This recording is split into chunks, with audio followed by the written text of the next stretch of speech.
Creating chemical reactions is fun, but before we can mix chemicals that cause a chemical reaction, we need a way to talk about what happens to molecules under a microscope.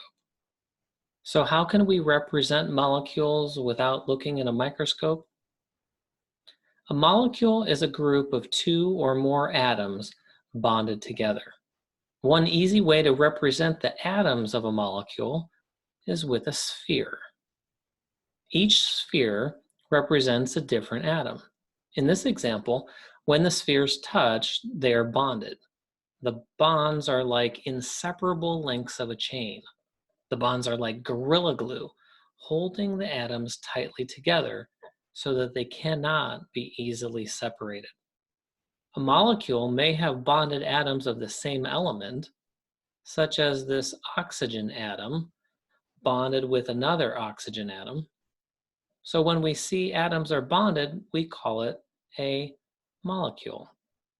A molecule may also have bonded atoms of different elements, such as this oxygen atom, this carbon atom, and another oxygen atom. Because there are at least two atoms bonded together, this is called a molecule. But because there are at least two atoms of different elements, this molecule is also called a compound. A compound is a molecule with atoms of two or more elements bonded together. Keep in mind that a compound is always a molecule, but a molecule is not always a compound. Think carefully about the definitions of a molecule and a compound to understand how this is true.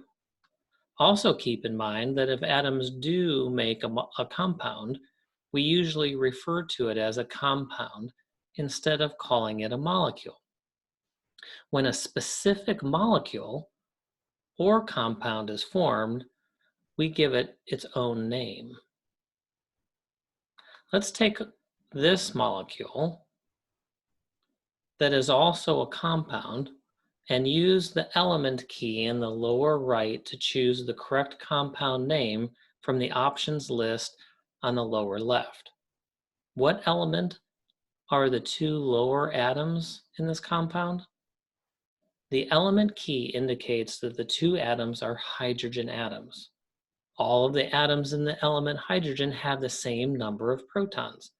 The periodic table of elements indicates that hydrogen has one proton in the center of each atom. The other atom in this representation is oxygen. Oxygen has 8 protons in each atom. When the hydrogen atoms are bonded or tightly gorilla glued to the oxygen atom, we see there are 2 hydrogens and 1 oxygen. Sound familiar? H2O. So what is the name of this compound? It's H2O. It's agua.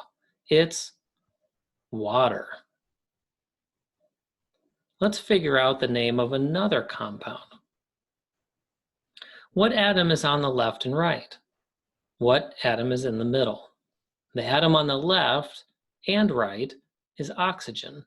The atom in the middle is carbon. Carbon has 6 protons in each atom. When the 2 oxygens are bonded to the 1 carbon, it forms a compound called carbon dioxide. Carbon, di, which means 2, oxygen, or oxide. Let's try one last compound. What is the center atom? What are the outer 3 atoms? The center atom is nitrogen, which has, in the periodic table, it identifies it as having 7 protons. The outer 3 atoms are hydrogen.